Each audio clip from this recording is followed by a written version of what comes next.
तो हेडिंग डालेंगे 1857 का विद्रोह। पहले तो आवाज़ चेक करिए, आवाज़ आ कैसी रही है, जहाँ आवाज़ बिल्कुल साफ आएगी वहाँ देखिए। अभी कैसी आ रही है? अब अभी कैसी है? सही है ना? तो देखिए हमारा जो आज का टॉपिक है बेहद ही महत्वपूर्ण टॉपिक रहेगा, वो है 1857 का विद्रोह। जैसा कि इसके अन्य नाम से भी इसे जाना जाता है 1857 की क्रांति या फिर सिपाही विद्रोह। ये इसके कई नाम हैं जो हमें मालूम होने चाहिए, कई बार एग्जाम में पूछा जाएगा। बहुत इम्पोर्टेंट, बेहद इम्पोर्टेंट टॉपिक है ये। इसको एक वे में समझना है, केवल लिखाई में बाद में कराऊंगा, केवल पहले समझते चलना है कि किस तरीके से हुआ, क्या कारण था इसका विद्रोह का। तो पूरी क्लास को पूरी एकाग्रता के साथ, यानी कि पूरी कंसंट्रेशन के साथ सुनना है, तब एक एक चीज़ें क्लियर होंगी इस बिंदु की। तो आज का जो हमारा टॉपिक है ये रहेगा 1857 का विद्रोह। तो जैसा कि हमने इसके जस्ट लास्ट में जो लेक्चर पढ़ा था, वो हमने हड़प नीति पढ़ी थी डलहौजी की, क्योंकि 1848 से लेकर 1856 के जो बीच में है वो डलहौजी की हड़प नीति से संबंधित है। तो ये जस्ट उससे आगे की बात है 1857 का विद्रोह। किस तरीके से हुआ, क्या कारण थे, कितना चला, मुख्य रूप से क्या कारण थे, तात्कालिक कारण क्या था, ये अलग अलग क्वेश्चन पूछे जाते हैं एग्जाम में। तो देखिए, जैसा कि अगर मैं शुरुआत ही इसकी तात्कालिक कारण की बात करूं, इधर सुन लीजिए सारे, तात्कालिक कारण कई बार एग्जाम में पूछा जाता, तात्कालिक कारण क्या था, यानी कि उस समय तुरंत में कारण क्या था ऐसा जो ये एकदम विद्रोह हुआ। तो इसमें आपको इतना याद रखना है कि तुरंत वाला कारण तो दूसरा है, लेकिन इससे पहले के भी कारण थे कुछ, ऐसा नहीं है कि एक साथ ही इतना बड़ा विद्रोह हो गया था। इससे पहले के भी कुछ कारण थे जो जिनसे ये विद्रोह हुआ। तो अगर कभी ये बात पूछी जाए एग्जाम में कि तात्कालिक कारण क्या था, तो तात्कालिक कारण का तो मतलब है कि उस समय तुरंत का क्या कारण था, यानी कि किस काम ने चिंगारी का काम किया, यानी कि किस ऐसी उनकी नीति ने चिंगारी का काम किया, ऐसा कह सकते हैं। लेकिन उससे पहले के क्या कारण थे, तो इसमें अगर हम देखें 1857 के विद्रोह में, चूँकि हमारे पड़ोस से ही इसकी शुरुआत भी हुई थी, मेरठ, ये अच्छी तरीके से याद होना चाहिए, समझ रहे हैं। तो एक सबसे पहले मैं बात करता हूँ जो आपको याद रखनी है, 29 मार्च 1857, एक डेट याद रखनी है, 29 मार्च 1857। मैं सामने लिख भी रहा हूँ, एक बार देख लेंगे। 29 मार्च 1857।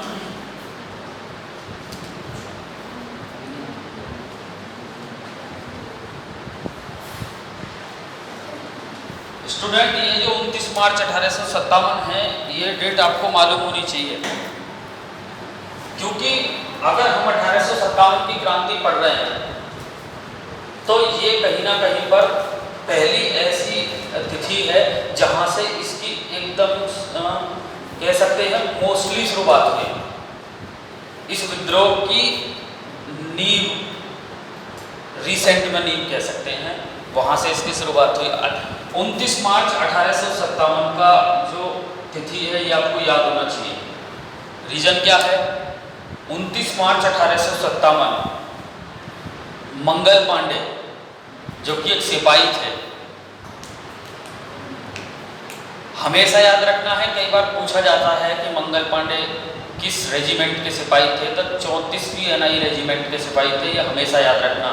कई बार एग्जाम में पूछा जाएगा कि मंगल पांडे जो थे वो किस रेजिमेंट के सिपाही थे, तो आपको याद रखना है 34वीं NI रेजिमेंट, 34वीं, जी आपको याद होना चाहिए। कई बार एग्जाम में पूछ लिया जाएगा, विशेष रूप से याद रखना।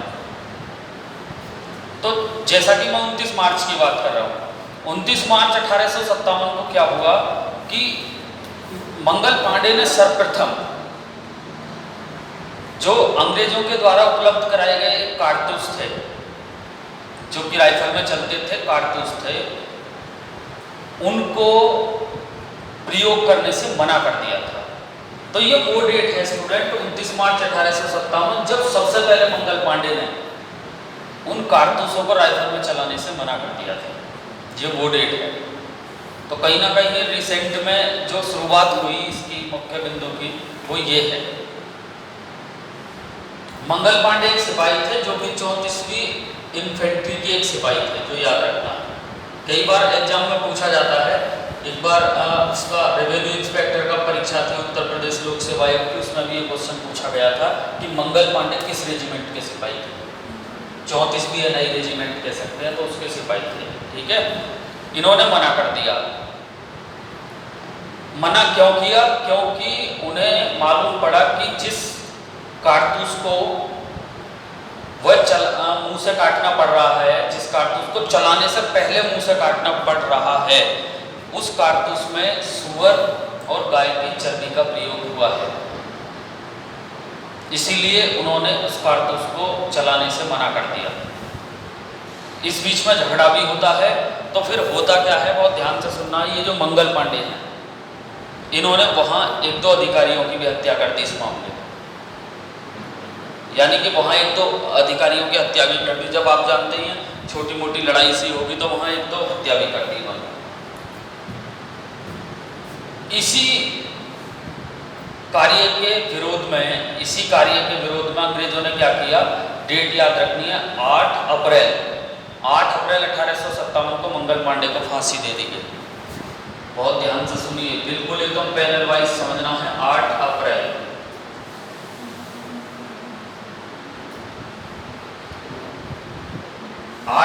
1857 को मंगल पांडे को फांसी दे दी गई अंग्रेजों के द्वारा।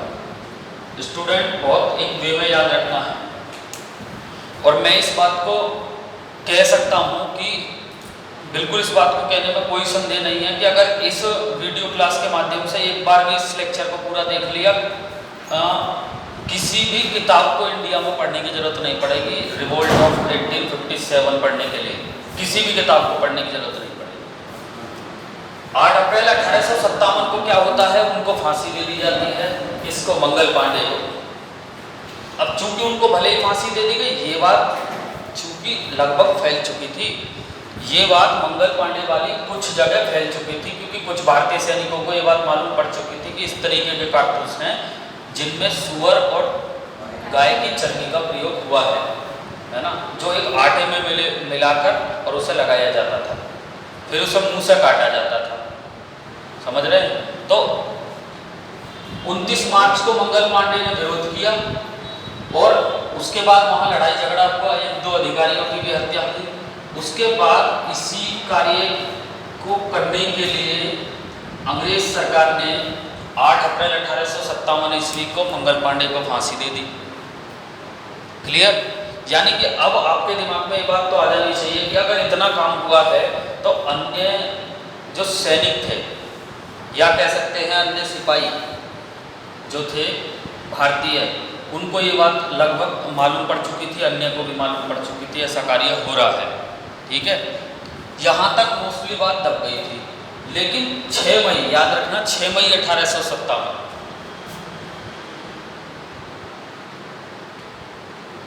6 मई 1857 फिर से कुछ सैनिकों ने मेरठ में इसका विरोध किया।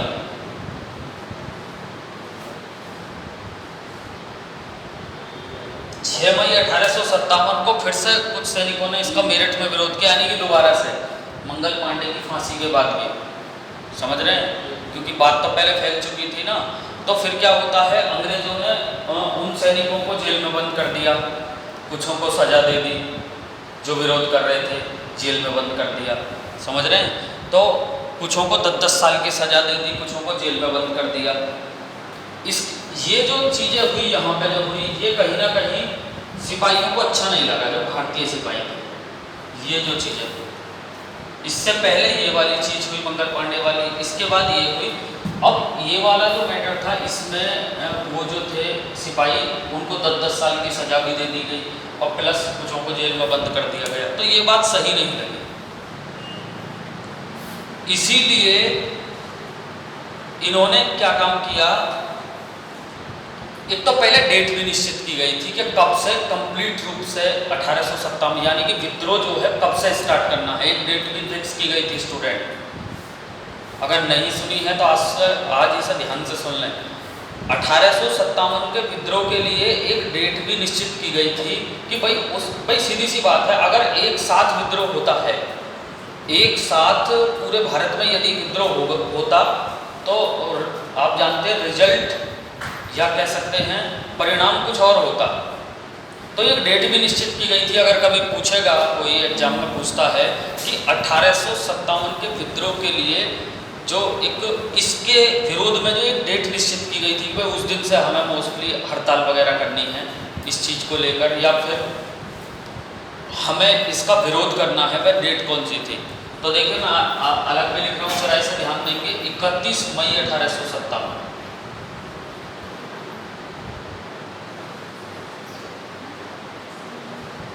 31 मई 1857 स्टूडेंट, ये वो डेट है अगर कभी एग्जाम में पूछी जाए ना कि 1857 के विद्रोह के लिए जो एक कंप्लीट रूप से कह सकते हैं सर्वसम्मति से एक जो डेट फिक्स की गई थी ना कि उस दिन हमें इसका विरोध करना है चर्बी वाले कारतूसों का, एक ही दिन जो फिक्स की गई थी, तो वो डेट तो ये थी वास्तव में 31 मई 1857।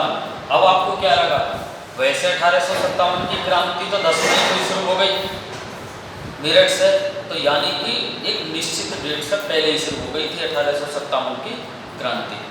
सीधी सी बात यह है कि अगर एक साथ पूरे देश में ये विद्रोह होता और एक साथ ही होता सभी में, तो इसका रिजल्ट कुछ और होता, धीरे धीरे पनपा। तो ये भी एक इसके आगे चल के हम पढ़ेंगे असफलता के कारणों में से एक रहा, ठीक है। तो यहाँ पर फिर क्या है कि जस्ट 4 दिन बाद ही यानी कि 10 मई 1857 को 10 मई 1857 की रात को स्टूडेंट अच्छी तरीके से सुन लेंगे, मेरठ में सिपाहियों ने तोड़फोड़ शुरू कर दी। 10 मई 1857 को सिपाहियों ने मेरठ में तोड़फोड़ शुरू कर दी, यानी कि 1857 का जो विद्रोह था ना उसमें तोड़फोड़ शुरू कर दी, और अपने जो सिपाही बंद किए गए थे अंग्रेजों की तरफ से उनको छुड़ा लिया गया, जेल तोड़ दी गई, समझ रहे हैं, और वहाँ अधिकारियों को भी मारा गया। यहाँ से स्टार्ट हुई थी 1857 का विद्रोह की शुरुआत।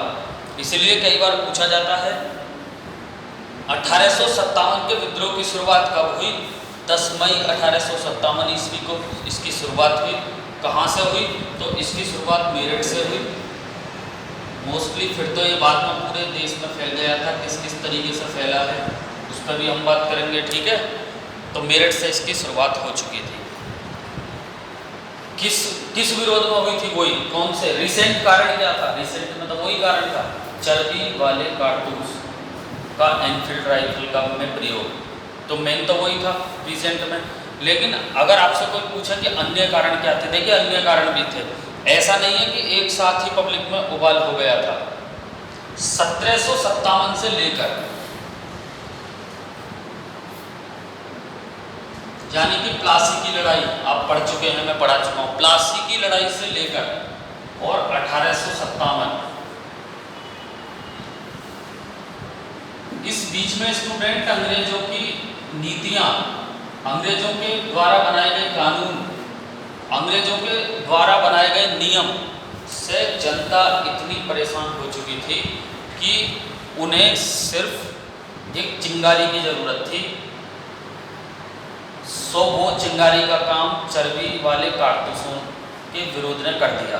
मेरा कहने का सिर्फ अर्थ ये है कि एक साथ इतना जो है बवाल या फिर कह सकते हैं इतना गुस्सा जनता में एक साथ नहीं आया है, सिर्फ इतने 29 मार्च से लेकर यहीं तक नहीं पैदा हो गया। इसका रीजन था कि 1757 प्लासी के युद्ध से लेकर और 1857 के बीच जो अंग्रेजों के द्वारा बनाई गई नीति, उनके द्वारा बनाए गए कानून, उनके द्वारा बनाई गई संधि, ऐसी ऐसी संधि, अपमानजनक संधि,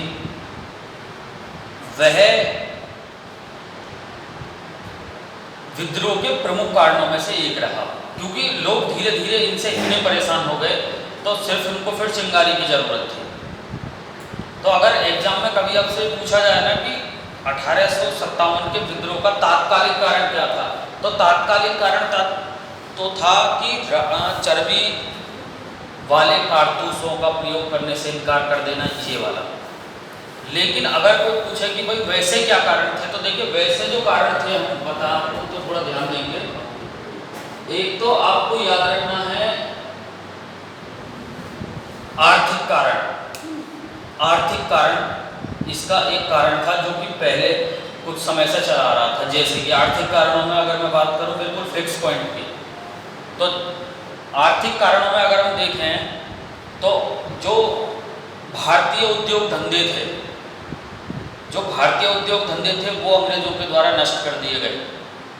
भारतीय वस्तुओं को उन्होंने अलग ज़्यादा टैक्स लगाया भारतीय वस्तुओं पर, और अपनी जो वहाँ की ब्रिटेन की जो वस्तु थी उन्हें यहाँ आयात किया। समझ रहे हैं? तो भारतीय उद्योग धंधे तक उन्होंने नष्ट कर दिए। भारतीय व्यापारी जो थे उन्हें बिल्कुल डाउन ला दिया, बल्कि अपना व्यापार को ब्रिटेन की वस्तुओं को भारत में बेचने लगे। इसके अलावा आर्थिक कारणों में और जो फेमस कारण है इनका, जैसा कि हमने पीछे पढ़ा था आपका स्थायी बंदोबस्त, 1793 का लॉर्ड कॉर्नवालिस का स्थायी बंदोबस्त, ये भी इसके आर्थिक कारणों में से एक है स्टूडेंट। 1793 का लॉर्ड कॉर्नवालिस का स्थायी बंदोबस्त, क्लियर? जैसा कि हम लास्ट में पढ़े। इसके तहत क्या हुआ था, एक मैं लास्ट लेक्चर में भी बताया कि 1793 का जो स्थायी बंदोबस्त था लॉर्ड कॉर्नवालिस का, उसमें क्या हुआ कि एक फिक्स टैक्स तय किया गया। जमींदार को, ईस्ट इंडिया कंपनी को जो भी साल में उसकी इनकम होती थी उसका 10/11 भाग कंपनी को देना होता था। यानी कि इतना देना है ही है, चाहे फसल कितनी भी हो। बहुत अच्छी तरीके से सुन ले, और ऐसा होता नहीं है स्टूडेंट, कभी फसल अच्छी भी होती है तो कई बार फसल थोड़ी कम भी हो जाती है, लेकिन वहाँ टैक्स उतना देना ही देना है। तो ये आर्थिक कारणों में से एक है। जबकि जमींदार को 1/11 भाग अपने पास रखना होता था, ऐसा ही है।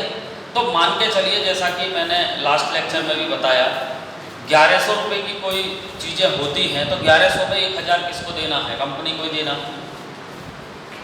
100 अपने पास रखने हैं, 100 अपने पास रखने, उसमें से भी वो कृषक को देता था, किसान को।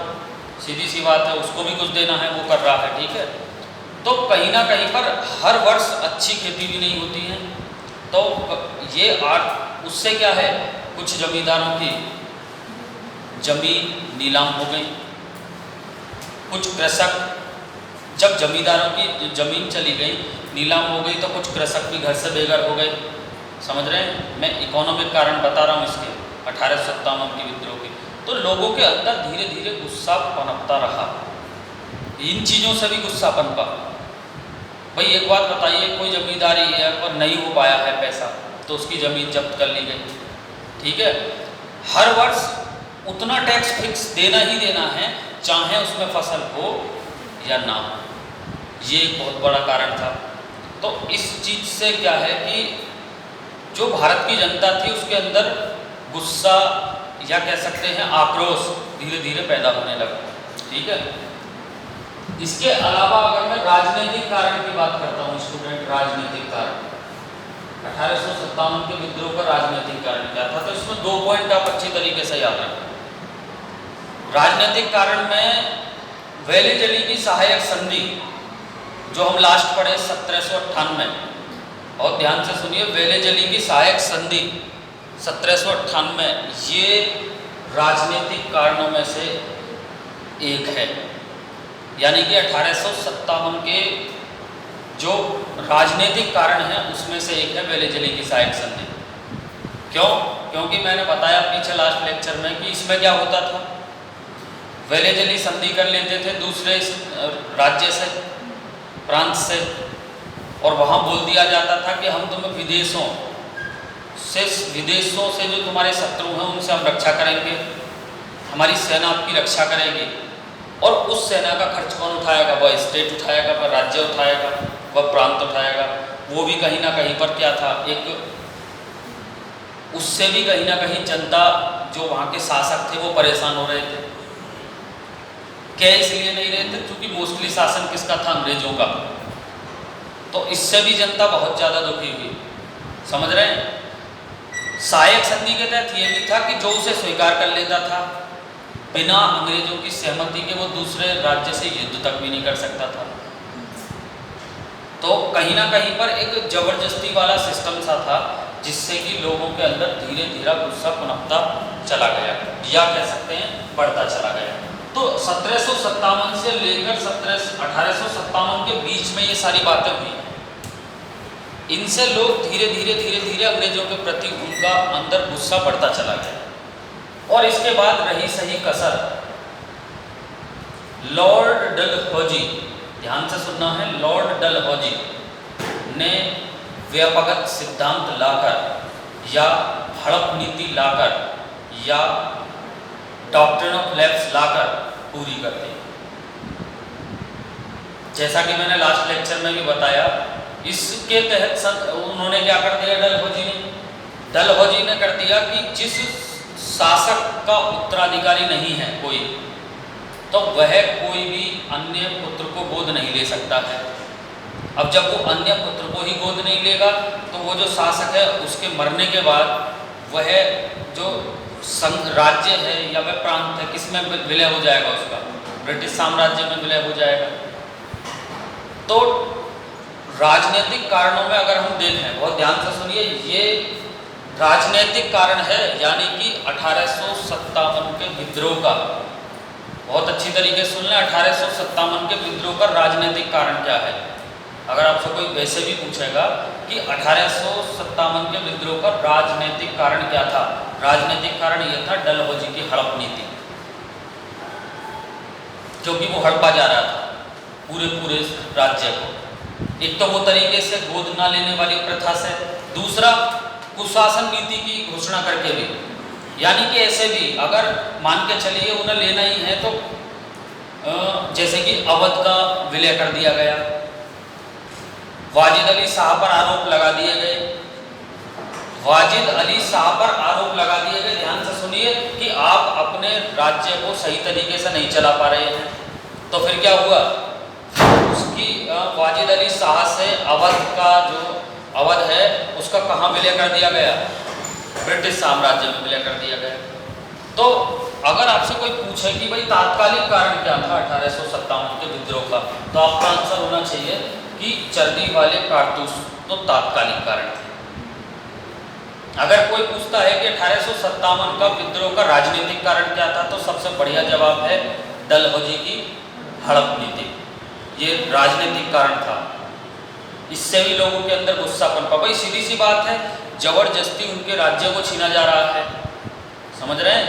तो गुस्सा ऐसा नहीं था कि एक साथ पड़ गया, गुस्सा धीरे धीरे जनता के अंदर अंग्रेजों के प्रति बढ़ता चला गया। अगर पूछता है कोई आर्थिक कारण क्या था, तो सबसे बेहतर इसका जो आप कह सकते हैं कि स्थायी लॉर्ड कॉर्नवालिस का स्थायी बंदोबस्त जो आर्थिक कारणों में है, उसमें नुकसान पहुंचाया। जमींदारों की ज़मीन नीलाम हो गई, सूर्यास्त के नियम के मुताबिक वो और समय पर टैक्स जमा नहीं कर पाए तो उनकी ज़मीन नीलाम हो गई। तो वो जमींदार क्या करते, उनके अंदर गुस्सा पैदा हो गया, समझ रहे हैं? तो ये सारे कारण जो अभी हमने देखे, ये सारे कारण थे जो इसका रिजल्ट आगे निकल के आया 1857 का विद्रोह जब हुआ, समझ रहे हैं? तो अभी हमने देखा कि मेरठ से इसकी शुरुआत हुई। 10 मई 1857 से मेरठ से इसकी शुरुआत होती है। ध्यान से सुनना एक एक बात, ठीक है? इसके बाद क्या है कि सैनिक यहाँ से विद्रोह करके, बहुत ध्यान से सुनिए, सैनिक यहाँ से विद्रोह करने के बाद दिल्ली की तरफ चले गए, यानी कि मेरठ के बाद दिल्ली पहुँचे रातों रात। बहुत ध्यान से सुनिए भाई, यहाँ लड़ाई झगड़ा करने के बाद, जेल को तोड़ने के बाद ये कहाँ पहुँचते हैं? दिल्ली। और दिल्ली जाकर सबसे पहले कभी पूछा जा सकता है ये क्वेश्चन कि इन्होंने सबसे पहले किस दफ्तर में आग लगाई थी, तो याद रखेंगे सबसे पहले जाके इन्होंने चुंगी दफ्तर में आग लगाई थी वहाँ पर।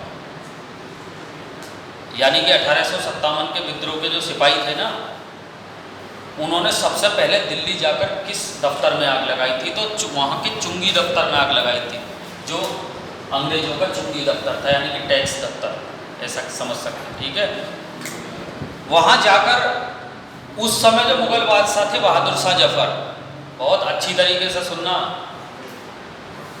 उनसे कहा गया कि भाई आप जो है हमारे जो है नेतृत्व करो इस विद्रोह का। भाई मोस्टली उस समय बहादुर शाह जफर थे मुगल बादशाह, क्योंकि 1857 आप जानते ही उस समय मुगल बादशाह थे, तो उनसे कहा गया कि आप हमारा नेतृत्व करो। हालांकि उनके हाथ में इतनी पावर नहीं थी। किनके हाथ में? बहादुर शाह जफर के हाथ में ज़्यादा लंबी चौड़ी पावर नहीं थी, लेकिन फिर भी उनसे कहा गया कि मोस्टली एक नेतृत्वकर्ता तो होना चाहिए ना एक विद्रोह का। तो इसी कारण से कई बार एग्जाम में आपसे सीधा पूछा जाएगा यहाँ से। 1857 के विद्रोह के समय मुगल बादशाह कौन थे? तो बहादुर शाह जफर, ये आपको याद होना चाहिए। और स्टूडेंट फिर क्या था कि बहादुर शाह जफर के पास ज़्यादा तो शक्ति नहीं थी, लेकिन फिर भी उन्हें सिपाहियों के द्वारा, क्या कह सकते हैं, 1857 के विद्रोहियों के द्वारा उन्हें क्या घोषित कर दिया गया? शहंशाह ए हिंदुस्तान। बहुत ध्यान से सुनिए, शहंशाह ए हिंदुस्तान। इसी कारण कभी भी एग्जाम में ऐसा पूछा जा सकता है कि 1857 के विद्रोह के समय शहंशाह ए हिंदुस्तान कौन था? तो वही है बहादुर शाह जफर। लेकिन ये बात याद रखनी है, सिर्फ नाम मात्र की शक्ति थी इनके हाथ में। अगर आपसे पूछी जाए ना कि वास्तविक शक्ति किसके हाथ में थी, तो एक नाम आपको याद रखना है जो बेहतर है, बख्त खां। मैं जो नाम बता रहा हूँ उसे बहुत अच्छी तरीके से सुन लेंगे। मैं बाद में चीज़ों को सभी को लिखाऊंगा भी एक पैनल से, जो चीज़ जरूरी है, लेकिन फिलहाल एक एक बिंदु को अच्छी तरीके से सुन लेना है। 1857 के विद्रोह के समय जो मुगल बादशाह थे वो कौन थे? बहादुर शाह जफर। उनको बादशाह सम्राट घोषित कर दिया गया है, यानी कि तुम हमारे सम्राट हो और तुम पूरा नेतृत्व करो किसका? 1857 के विद्रोह का। लेकिन स्टूडेंट ये बात अच्छी तरीके से याद रखनी है, अगर कभी एग्जाम में ऐसा पूछ लिया जाए कि 1857 के विद्रोह के समय वास्तविक शक्ति किसके हाथ में थी, यानी कि बादशाह तो थे ये बहादुर शाह जफर, है ना, नेतृत्वकर्ता कह सकते हैं संपूर्ण विद्रोह के, लेकिन वास्तविक शक्ति किसके हाथ में थी अगर पूछी जाती है तो याद रखेंगे जनरल बख्त खां के हाथ में थी। ये आपको याद रखना है ना। मैं अच्छी तरीके से बता देता हूँ, एक बार सामने भी लिख रहा हूँ, अच्छी तरीके से देख लेंगे। जनरल बख्त खां के हाथ में थी।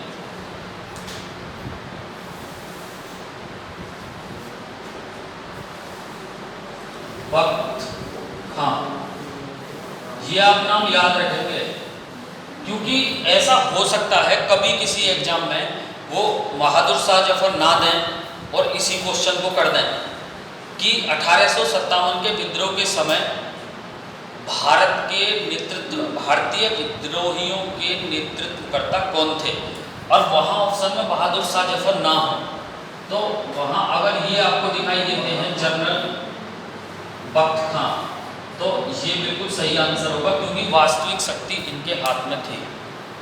यानी कि कार्य जो देखभाल कर रहे थे यही कर रहे थे। ये कौन थे? ये विद्रोहियों के कमांडर इन चीफ थे, विद्रोहियों सिपाहियों के। बहुत अच्छी तरीके से सुन लें, कौन थे ये विद्रोह जो कर रहे थे ना, सिपाही विद्रोह जो कर रहे थे, उनके कमांडर इन चीफ, यानी कि वास्तविक शक्ति इन्हीं के हाथ में थी। इनके ग्रुप की अगर मैं बात करता हूं तो याद रखना है, इनके ग्रुप में 10 सदस्य थे। अगर पूछी जाती है तो, अगर एग्जाम में पूछी जाती है कि 1857 के विद्रोह के दौरान भारतीय विद्रोही सिपाहियों के कमांडर इन चीफ कौन थे, तो जनरल बख्त खां थे। उनके पैनल में सदस्यों की संख्या कितनी थी, तो उनके पैनल में सदस्यों की संख्या 10 थी, जिनमें से 6 तो थे मिलिट्री के, यानी कि सैनिक, और 4 थे सिविलियन। ये भी अपने आप में प्रश्न बन सकता है एग्जाम में, अच्छी तरीके से याद रखेंगे ये। यानी कि उस 10 के पैनल में 6 तो थे सैनिक और 4 थे सिविलियन जो पूछे जा सकते हैं, और ये वो थे जिनके हाथ में 1857 के विद्रोह में वास्तविक शक्ति थी। क्लियर हुआ इतना? अगर मैं 1857 के विद्रोह की बात करता हूँ तो ये क्वेश्चन बनेगा यहाँ से, टोटल 2.5 लाख समथिंग, 3 लाख के समथिंग मान के चलिए इतने सिपाही थे 1857 के विद्रोह में। अच्छी तरीके से सुन लें। और स्टूडेंट पूछा जाएगा सबसे अधिक सिपाही कहाँ से थे, तो अवध, चूंकि उत्तर प्रदेश से संबंधित है इसलिए आपको ज़्यादा याद रखने की जरूरत है। अवध यानी कि उत्तर प्रदेश, अवध से सबसे अधिक सिपाही थे। यानी कि 1857 के विद्रोह के समय जो ब्रिटिश सेना भी थी और आपके भारतीय जो सिपाही थे वो भी तो ब्रिटिश सेना में ही थे। भारतीय जो सिपाही थे वो भी तो ब्रिटिश सेना में ही थे। तो क्या है कि बहुत ध्यान से सुनिए, जब इसमें इतने सारे सिपाही थे तो वो ये पूछेंगे कई बार कि सबसे अधिक सिपाही जो थे भारतीय सिपाही वो किस प्रांत से थे, तो आपको याद रखना अवध से थे, यानी कि उत्तर प्रदेश। कई बार पूछा जाएगा कितने थे, 75,000। अगर कभी एग्जाम में पूछा जाता है तो हमेशा याद रखना है 75,000 सिपाही जो थे अवध से ही थे। और इन 75,000 में बहुत ध्यान से सुनना है, ब्राह्मण और राजपूत सैनिकों की संख्या ज़्यादा थी, ये भी कभी पूछा जा सकता है, क्योंकि ये क्वेश्चन फैक्ट के रूप में कभी पूछे जाएंगे। 1857 के विद्रोह के समय सबसे ज़्यादा सिपाहियों की संख्या किस प्रांत से थी, अवध। अगर सबसे ज़्यादा थी तो कितनी थी, 75,000, याद रखना। और 75,000 में सबसे अधिक जो संख्या थी मतलब कौन थे, तो ये जो थे 75,000 में ब्राह्मण और राजपूत थे। क्लियर? अब क्या है कि विद्रोह स्टार्ट हो गया, दिल्ली पहुंच गए। 1857 के विद्रोह का नेतृत्व करता बहादुर शाह जफर को घोषित किया गया, यानी कि बादशाह बना दिया गया उन्हें, और विद्रोह का केंद्र दिल्ली बन गई। यानी कि विद्रोह का केंद्र कौन बन गई, दिल्ली। अगर आपसे एग्जाम में पूछा जाता है कि 1857 के विद्रोह का केंद्र कौन बनी थी, दिल्ली, दिल्ली ही बनी थी, याद रखना है, ठीक है। चूँकि मोस्टली क्या है कि वहीं पे मुगल बादशाह थे बहादुर शाह जफर, ज़्यादा शक्ति नहीं थी लेकिन केंद्र दिल्ली ही बनी थी, ये आपको याद रखना, पूछा जा सकता है, ठीक है। फिर बहादुर शाह जफर ने क्या किया, जब मोस्टली सम्राट बना दिए तो बहादुर शाह जफर ने सारी रियासतें, जो छोटी मोटी रियासतें थी ना, सबको लेटर लिखा, पत्र लिखे, क्योंकि पहले पत्राचार ही होते थे। ऐसा ना है तो फैक्स जैसे कि आजकल चल रही है आधुनिक सुविधा, फैक्स कर